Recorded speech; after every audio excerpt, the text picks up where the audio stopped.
दोस्तों, एक ऐसा वाकया जिसे सुनकर सबके रोंगटे खड़े हो गए। गरीब मां की 4 बेटियां बिन शादी के पेट से कैसे हो गईं? इस बच्चे के बाप कौन है? यह वाकया सारे गांव वालों को हिलाकर रख दिया कैसे? एक ही घर के 4 जवान बेटियां हमला कैसे हो गई? यह दिल दहला देने वाला वाकया जरूर सुने। वीडियो को एक लाइक, चैनल को सब्सक्राइब जरूर करें। दोस्तों, एक बेवा औरत थी जिसकी 7 खूबसूरत बेटी थी। उसका बेटा कोई नहीं था और 7 ही बेटियां बहुत खूबसूरत थीं। इस बूढ़ी औरत की 7 बेटियां ही बहुत नेक थीं।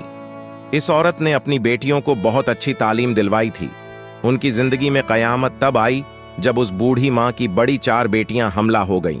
और हैरत की बात तो यह थी कि इन 4 बेटियों को पता ही नहीं था कि उनके साथ यह गलत हरकत किसने की है। और जब इस कहानी का खुलासा होगा कि इन 4 लड़कियों को प्रेग्नेंट करने वाला कौन था, तो आपके पैरों में से जमीन खिसक जाएगी। कहानी कुछ यूं है कि एक बार बादशाह का दरबार लगा हुआ था और बादशाह अपने दरबार में बैठा सभी फरियादियों की फरियाद सुन रहा था। इन्हीं लोगों के बीच एक बूढ़ी औरत रोती हुई आई, जिसके चेहरे पर उदासी छाई हुई थी। बादशाह बूढ़ी औरत के चेहरे की तरफ देखकर कहने लगा कि अम्मा, आपको क्या परेशानी है? इस बूढ़ी औरत ने दरबार में चारों तरफ देखा तो खामोश हो गई। वजीर गुस्से से बोला कि ए अम्मा, आप बताइए, आपकी परेशानी क्या है? आप इधर उधर क्या देख रही हैं? आप परेशानी बताइए ताकि हम इसका हल निकाल सकें। बूढ़ी औरत बादशाही से रोकर कहने लगी कि बादशाह या सलामत, मेरा जो मसला है मैं वह सबके रहते हुए सबके सामने नहीं बता सकती। मैं सिर्फ आपको अकेले को ही बताऊंगी, क्योंकि मैं बेवा औरत हूं। मेरा कोई बेटा नहीं है और मैं अपनी 7 बेटियों के साथ अकेली रहती हूं। अगर मैं अपनी परेशानी सबके सामने आपको बताती हूं तो मुझे डर है कि मेरी बेटियों को कल को कोई मसला ना हो जाए, कोई आधी रात को मेरे घर ना घुसाए। इसलिए मैं आपको अपनी परेशानी अकेले में बताना चाहती हूं। वह बादशाह काफी परेशान होकर सोचने लगा कि यहां इतने बड़े बड़े मसले लेकर लोग आए हैं और उन्होंने सबके सामने बताया है। आखिर इस औरत का ऐसा क्या मसला है? यह औरत सबके सामने ने क्यों नहीं बताना चाहती? बादशाह बोला कि आप अपनी परेशानी मुझे बताइए। ये सारे आदमी मेरे भरोसे के आदमी हैं, आपको कोई भी नुकसान नहीं पहुंचाएगा। वह दुखी बूढ़ी औरत रोकर बोली कि नहीं बादशाह, सलामत नहीं, मैं आपको अकेले ही वह बात बताऊंगी। तो बादशाह उठ खड़ा होता है और कहता है कि इस औरत को मेरे कमरे में लेकर आओ ताकि यह बात मुझे अपनी बता सके। अब 2 सिपाही उस बूढ़ी औरत को बादशाह के कमरे में ले जाते हैं। बूढ़ी औरत जब अंदर आती है तो बादशाह उसे कहता है कि यह अम्मा, अब बताइए कि आपकी क्या परेशानी है। वह बूढ़ी औरत बादशाह के कदमों में गिर कर रोने लग जाती है। बादशाह कहता है कि अम्मा, आप मुझे बताइए कि आखिर बात क्या है। मेरा दिल बैठा जा रहा है कि ऐसी कौन सी बात है जिसके लिए आपने मुझे अकेले बुलाया, कि मैं यह हरगिज बर्दाश्त नहीं कर सकता कि मेरी बादशाहत में कोई इतनी दुखी औरत हो और मैं आपका दुख जानकर आपके दुखों पर मरहम ना रखूं। ऐसा हो ही नहीं सकता। आप मुझे अपना दुख बताइए। वह बूढ़ी औरत रोकर कहने लगी, बादशाह, मैं एक बेवा औरत हूं। मेरे शौहर को वफात पाए अरसा गुजर चुका है और मेरा कोई बेटा नहीं है। मेरी 7 बेटियां हैं। मैं लोगों के अमीर घरों में जाकर बर्तन धोती हूं, उनके कपड़े धोती हूं और उनके घरों में काम करती हूं। और इन अमीर घरों से जो बचा हुआ खाना मिलता है, जो मुझे मेहनत मजदूरी के पैसे मिलते हैं, उसी में से मैं अपना घर चलाती हूं और उसी से अपना घर चलाकर अल्लाह ताला का शुक्र अदा करती हूं। मैंने कभी किसी से कोई शिकवा नहीं किया कि मैं ऐसी गुर्बत की जिंदगी जी रही हूं। मेरी 7 बेटियां हैं, पर्देदार हैं। वह कभी भी घर से बाहर नहीं जाती और हमेशा अपने सरों पर दुपट्टा रखती है। मेरी जिंदगी ऐसी ही चल रही थी। एक मर्तबा मेरी बड़ी बेटी की तबीयत बहुत खराब हो जाती है। मैं अपनी बड़ी बेटी को डॉक्टर के पास लेकर जाती हूं। डॉक्टर कहता है कि तुम्हारी बेटी उम्मीद से है, तुम्हारी बेटी पेट से है। यह बात सुनकर मेरे पैरों से जमीन खिसक जाती है कि मेरी बड़ी बेटी की तो शादी भी नहीं हुई, तो यह हमला कैसे हो गई? मैं जब अपनी बेटी को घर लेकर आई तो उसे मारने पीटने लगी कि बताओ, किसके साथ तुमने यह मुंह काला किया है और यह बच्चा किसका है? जब मैंने अपनी बेटी को काफी मारा तो मेरी बड़ी बेटी रोने लगी और मेरे आगे हाथ जोड़ने लगी कि अम्मा, मैं नहीं जानती कि यह बच्चा किसका है। मेरी प्यारी अम्मा, मुझ पर यकीन करो, मैंने कभी किसी के साथ बात कर रही नहीं की। मैं कभी घर से अकेली बाहर नहीं गई। मैंने कभी किसी के साथ आंख नहीं मिलाई। ए मेरी अम्मा, मुझे नहीं पता कि यह बच्चा मेरे पेट में कैसे आया है। वह बूढ़ी औरत अपनी बेटी पर यकीन कर लेती है और कहती है कि बादशाह सलामत, मैंने इस बेटी को पैदा किया था। मुझे पता चल चुका था कि मेरी बेटी झूठ नहीं बोल रही, और उसके कुछ दिनों बाद तो मुझे पक्का यकीन हो गया था कि मेरी बेटी झूठ नहीं कह रही। वह बूढ़ी औरत बादशाह को वाकया सुनाते हुए रोने लगी कि बादशाह सलामत, हमने इस बात पर सब्र कर लिया। फिर मेरी बड़ी बेटी ने 9 माह बाद एक बेटे को जन्म दिया और हमने मारे मजबूर के इस बच्चे की परवरिश करनी शुरू कर दी। इसके 2-3 माह बाद मेरी छोटी बेटी हमला हो गई। जब मैंने उसको डॉक्टर के पास लेकर जाकर दिखाया तो डॉक्टर ने कहा कि आपकी बेटी यह भी पेट से है। और डॉक्टर की यह बात सुनकर मेरे दिल को दूसरा झटका लगा। मैं सोचने लगी कि मेरी बेटियों के साथ यह सब कौन कर रहा है। हमारे घर पर भी कोई नहीं आता है और मेरी बेटियां बाहर भी नहीं जाती हैं। मैंने अपना वाकया अल्लाह पर छोड़ दिया कि यह अल्लाह मुझे इस बात का पता चल जाए कि मेरी बेटियों के साथ यह गंदी हरकत कौन कर रहा है। मेरी दूसरी बेटी ने भी एक बच्चे को पैदा किया। उसके बाद मेरी तीसरी बेटी उम्मीद से हो गई, और फिर मेरी चौथी बेटी जो 14 साल की थी वह पेट से हो गई। मैं तो लुट गई, बर्बाद हो गई। मुझे तो कुछ नहीं पता चल रहा कि मेरे घर पर यह क्या हो रहा है। इस दुखी माँ का यह वाक्य सुनकर राजा हक्का बक्का हो जाता है कि यह कैसा वाकया सुना रही है। बूढ़ी औरत अपनी कहानी सुनाकर बादशाह के पांव पकड़ लेती है कि ऐ बादशाह सलामत, मुझे इंसाफ चाहिए। मुझे पता करना है कि मेरी बेटियों के साथ यह गलत हरकत कौन कर रहा है। बादशाह सलामत, मेरी बेटियों के मुजरिम को आप पकड़े। मैंने बहुत ढूंढने की कोशिश की, मुझे जरा पता नहीं चला कि वह इंसान कब आता है। हमारे घर उसने हमारी जिंदगी बर्बाद कर दी है। बादशाह सलामत पूरी कहानी सुनकर कहने लगा, ए अम्मा, तुम अब बोल रही हो। तुम्हारी चौथी बेटी के साथ यह हरकत हुई है। तुम्हें तो तब आना चाहिए था जब तुम्हारी पहली बेटी के साथ गलत हरकत हुई थी। अगर तुम उस वक्त यह बात बताती तो तुम्हारी बाकी 3 बेटियों के साथ यह सब कुछ ना होता। मगर जब तुम जैसे गरीब लोग होते हैं, वह लोगों की बदनामियों से डर कर ये जहर पी लेते हैं और फिर वही जहर तुम्हारे अंदर काटता रहता है तुम्हें। जब बात तुम्हारी बर्दाश्त से बाहर हो जाती है, फिर तुम लोग आकर बताते हो कि यह मसला हो गया है। और अम्मा, तुम भी उन लोगों में से हो जो अब आई हो। वह बूढ़ी औरत अपनी गलती तस्लीम करती है कि मुझे पहले आना चाहिए था, लेकिन अब मैं आ चुकी हूं। जो कुछ हो गया सो हो गया, लेकिन अब मेरी बेटियों के मुजरिम का पता लगना चाहिए कि वह कौन है। बादशाह सलामत बहुत ही नेक दिल मेहरबान थे। कहने लगे कि अम्मा, अब तुम घर जाओ। अब यह परेशानी तुम्हारी नहीं है, अब यह परेशानी मेरी है। और मुझसे बर्दाश्त नहीं होता कि मेरी सल्तनत में कोई औरत इतनी दुखी हो। कोई दरिंदा गरीब औरत पर जुल्म कर रहा है और मैं चैन की नींद सो लूं। मेरे बादशाह होने पर लानत है, इसलिए आप अपने घर जाइए। अब यह परेशानी मेरी है। वह बूढ़ी औरत वहां से खामोशी से अपनी चादर लपेटे हुए वहां से बाहर आ गई और अपने घर चली गई। अब बादशाह सलामत वहां से निकलकर वापस आकर बैठ गए और बाकी तमाम लोगों के मसाइल सुनने लगे। लेकिन बादशाह का ध्यान इसी औरत की तरफ था कि इस औरत को इंसाफ मिलना चाहिए। बादशाह लोगों के मसाइल सुनकर जब फ्री होता है तो वह अपने कमरे में वजीर को बुलाता है। वजीर जब बादशाह के चेहरे पर आई परेशानी देखता है तो वह पूछता है, कैसी कौन सी बात बताकर गई है वह बूढ़ी औरत जिसकी वजह से आप इतने परेशान हो गए हैं। बादशाह कहने लगा कि मेरी सल्तनत में ऐसे ऐसे लोग हैं जो इतना बड़ा बड़ा गुनाह करते हैं और यह भी नहीं सोचते कि उनका गुनाह जब हमारे सामने खुल गया तो हम उसको सख्त सजा देंगे। वजीर भी परेशान होकर बोला कि बादशाह सलामत, बता दीजिए कि क्या मामला है।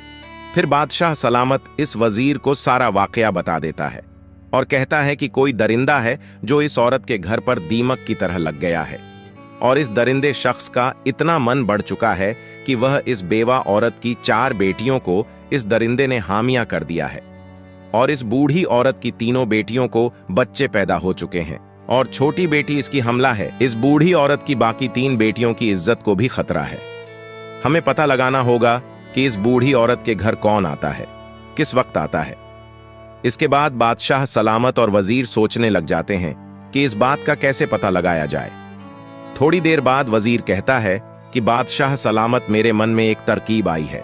बादशाह कहता है कि जल्दी बताओ कौन सी तरकीब है।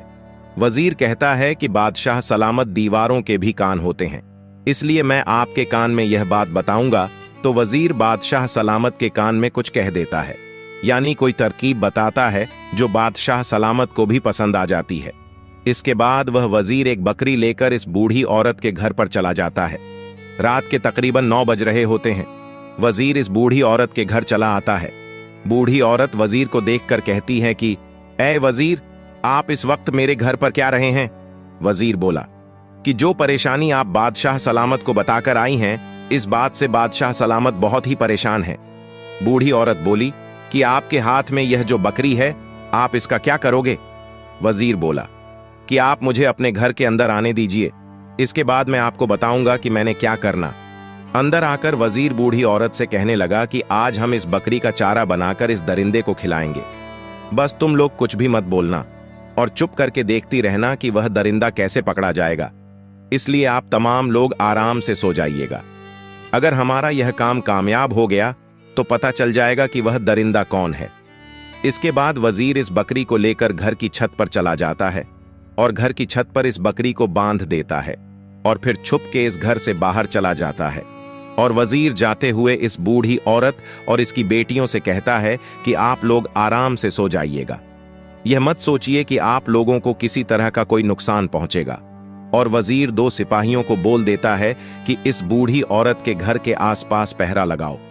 वजीर बूढ़ी औरत और उन लड़कियों को तमाम बात समझा देता है कि तुम्हारे घर में ऐसी कोई भी आवाज नहीं आनी चाहिए जिससे पता चल जाए कि हमने जाल बिछाया हुआ है। उसके बाद वजीर बादशाह के पास महल में चला जाता है। बादशाह उसी बात को लेकर काफी परेशान होता है। बादशाह वजीर से कहता है कि ए वजीर, तुमने इस बकरी को वैसे ही पहुंचा दिया है जैसे हम चाहते थे? तो वजीर बोला कि जी बादशाह सलामत, मैंने इस बकरी को वहीं पर बांध दिया है और अपने मकसद के मुताबिक मैं सारा काम कराया हूं। वजीर कहने लगा कि ए बादशाह सलामत, अब आप भी सो जाइए। बादशाह कहने लगा कि मैं कैसे सो सकता हूं? वह मजलूम औरतें हैं, उन पर जुल्म हो रहा है। मुझे ऐसे में नींद नहीं आएगी जब तक मैं इस जालिम शख्स को पकड़ के उसको सजा ना दे दूं। बहरहाल जब आधी रात का वक्त आता है तो उस बूढ़ी औरत के घर के आसपास एक साया सा लहराता है। वह शख्स घर की छत पर आकर और छत में से वह सहन में आ जाता है। बकरी ने छत पर जब किसी शख्स को देखा तो बकरी एकदम से चिल्लाने लगी। उस वक्त आधी रात का वक्त हो चुका था। हर तरफ सन्नाटा छाया हुआ था और आधी रात को बकरी की आवाज दूर दूर तक गूंज रही थी। जो सिपाही छुपकर पहरा दे रहे थे, उन लोगों को जो बकरी की आवाज सुनाई दी तो उन लोगों को पता चल गया कि घर में कोई दाखिल हो चुका है और मकसद यही था कि इस बकरी को छत पर बांधने का कि इस घर में जो कोई शख्स भी आएगा बकरी उसको देखेगी और बोलने लगेगी। बकरी की आवाज सुनकर सिपाही चौकन्ने हो जाएंगे। जब वह शख्स घर के कमरे में आया तो सिपाहियों को भी पता चल गया बकरी के बोलने से, और बाकी इन बुढ़िया औरत और उसकी बेटियों को भी पता चल गया कि बकरी बोल रही है। इसका मतलब है कि घर में कोई गुस्सा आया है। वह भी चौकन्ने हो जाती है। बकरी की आवाज सुनकर सिपाहियों को भी पता चल जाता है और सिपाही घर के अंदर दाखिल हो जाते हैं। जब आने वाले शख्स ने घर में सबको जागते हुए देखा तो वह पीछे की तरफ भागने लग जाता है और पीछे से वह 2 सिपाही आकर उस आदमी को पकड़ लेते हैं। इस आदमी ने अपने चेहरे पर काला कपड़ा लपेटा हुआ था ताकि इस आदमी को कोई पहचान ना सके। जब इन सिपाहियों ने इस आदमी के चेहरे से कपड़ा हटाया तो वह बूढ़ी औरत और उसकी बेटियां हैरान गोई बेटियों को लेकर आखिरकार सुबह हो गई। बादशाह का दरबार लगा हुआ था और वह आदमी घुटने टेक कर बादशाह के सामने बैठा हुआ था। इस आदमी के हाथों को हथकड़ियां लगी हुई थी। इस वक्त इस आदमी का चेहरा अच्छे से दिखाई नहीं दे रहा था। वह बूढ़ी औरत और उसकी बाकी 7 बेटियां भी जाग जाती हैं। बादशाह सलामत बाकी तमाम लोगों को बाहर भेज देते हैं। अब सिर्फ वह मुजरिम, बादशाह सलामत और वजीर और बूढ़ी और उसकी 7 बेटी वहां पर मौजूद थी। बादशाह सलामत उस शख्स से कहने लगा कि क्यों भाई, अब इतना तो बता दे कि तुझे मेरा खौफ नहीं रहा कि जब यह तुम्हारा मुजरिम पकड़ा जाएगा तो तुम्हारी सजा मौत से कम नहीं होगी। बादशाह सलामत इन सिपाहियों से कहता है कि इस आदमी के चेहरे से नकाब हटाया जाए ताकि मैं भी तो देखूं कि मेरी सल्तनत में इतनी हिम्मत किसकी हो गई है जो इस मजबूर बूढ़ी औरत की 4 बेटियों को हमला कर दे। जब इसके चेहरे से नकाब हटता है तो तो वह बूढ़ी औरत करीब आकर उसके मुंह पर थूकती मारती है और कहती है कि ऐ दरिंदे, इंसान, तुझे शर्म नहीं आई? मेरी बेटियां तेरी बेटियों के जैसी हैं। ये तेरी सगी भतीजा है। इनके साथ तुमने ऐसी गंदी हरकतें की हैं। जो चचा होता है वह बाप के समान होता है। तुझे शर्म नहीं आई अपनी सगी भतीजियों के साथ ऐसा करते हुए? भतीजी, क्या बेटी, क्या यह तूने क्या जुर्म कर दिया है? बूढ़ी औरत अपने देवर के चेहरे पर थप्पड़ मारती है और बादशाह गुस्से से कहता है कि अगर कोई गैर होता तो हम समझते तुम सगे चाचा हो, बाप की तरह हो। तुम्हें शर्म नहीं आई? तुम्हें गैरत नहीं आई? अरे चाचा, क्या बाप, क्या उनके बाप इस दुनिया में नहीं थे? और चचा की जिम्मेदारी थी कि अपनी भतीजिया का ख्याल करता, उनके रिश्तों की फिक्र करता, और तुम चचा ही डाकू बने रहे। इसके बाद भी वह शख्स कहने लगा कि ऐ बादशाह सलामत, मैं इन लड़कियों का चाचा हूं। यह हमारे घर का मामला है। आप हमारे घर के मामले से दूर। बादशाह सलामत अपनी तलवार निकालकर उसके सरके के ऊपर रख देता है और कहता है कि सच सच बताओ, तुमने ऐसा क्यों किया? तब उस शख्स के चेहरे पर खौफ आता है और वह बताता है कि ए बादशाह, हम 2 भाई थे। मेरा भाई मुझसे बड़ा था। मेरे भाई की तो शादी हो गई। उस वक्त मेरी शादी नहीं हुई थी। मेरा बड़ा भाई मुझसे बहुत मोहब्बत करता था, मेरी बहुत फिक्र करता था, क्योंकि मैं उसका छोटा भाई था। लेकिन जब मेरे बड़े भाई की शादी हुई, उसकी बेटियां हुईं, उसके सर पर तमाम जिम्मेदारी आ पड़ी, तो मेरे भाई का ध्यान मुझ में से कम हो गया और अपने घर वालों पर ज्यादा हो गया। और तब मेरे भाई का ध्यान मुझ में से हटने लगा और अब वह सारा ध्यान अपनी बीवी और बेटियों पर देता था। मेरे दिल में मेरे भाई के लिए नफरत पैदा होती गई कि मेरा भाई ऐसा क्यों करता है, और भाई से नफरत करने के नतीजे में मैं अपनी भाभी और भतीज से भी नफरत करने लगा। इसके बाद मेरा भाई वफात पा गया। जब मेरे बड़े भाई की बेटी बड़ी जवान हुई तो वह बहुत ही खूबसूरत थी। मेरा दिल इस पर आने लगा। मेरी नीयत जब खराब होने लगी तो मैंने अपनी भाभी से कहा कि आप अपनी बड़ी बेटी की शादी कर दें, लेकिन भाभी ने मेरी बात ना सुनी। मेरी भतीजा जवान थी, उनकी शादियां नहीं हो रही थीं, खूबसूरत भी थीं। जब मैं अपनी भतीजियों को देखता था तो मेरे दिल में गंदगी पैदा हो जाती थी। मेरा दिल मुझे मजबूर दूर करता था कि मेरी खूबसूरत भतीज है, यह बाहर जाएंगी, इनकी शादियां होंगी तो मैं खुद ही उनके साथ यह गलत हरकत कर लूं। इसके बाद मेरे दिल में शैतान पैदा हो गया। मैं एक हकीम के पास गया और उसे कहा कि मुझे कोई ऐसी जड़ी बूटियां दो जिससे सुने के बाद तमाम लोग सो जाएं और सो जाने के बाद कोई भी हरकत ना कर सके। बस इसी तरह ही तब से ही मैं वह जड़ी बूटियां लेकर घर की छत की तरफ से सहन में आ जाता और बाबी भी और उसकी बेटियों को वह जड़ बूटियां सूंघा देता।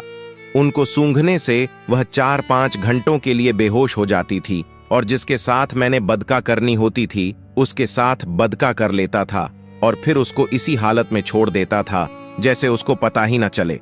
उसको वैसे कपड़े पहना देता और फिर मैं घर वापस आ जाता। और जब मेरी भतीजा सुबह उठती थी तो उनको मालूम भी नहीं होता था कि उनके साथ क्या हुआ है। और यही काम मैं कई सालों से कर रहा था।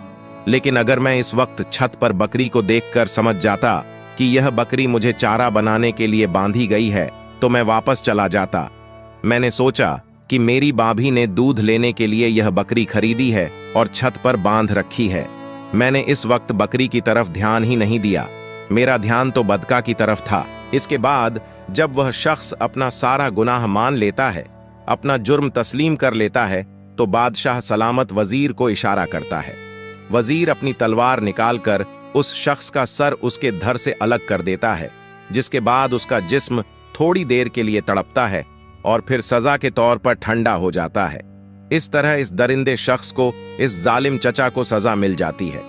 फिर बादशाह सलामत इस बूढ़ी औरत की तरफ देखकर कहता है कि ऐ अम्मा, अगर आप मुझे बता देती तो आपकी बाकी 3 बेटियों को यह दुख न झेलना पड़ता।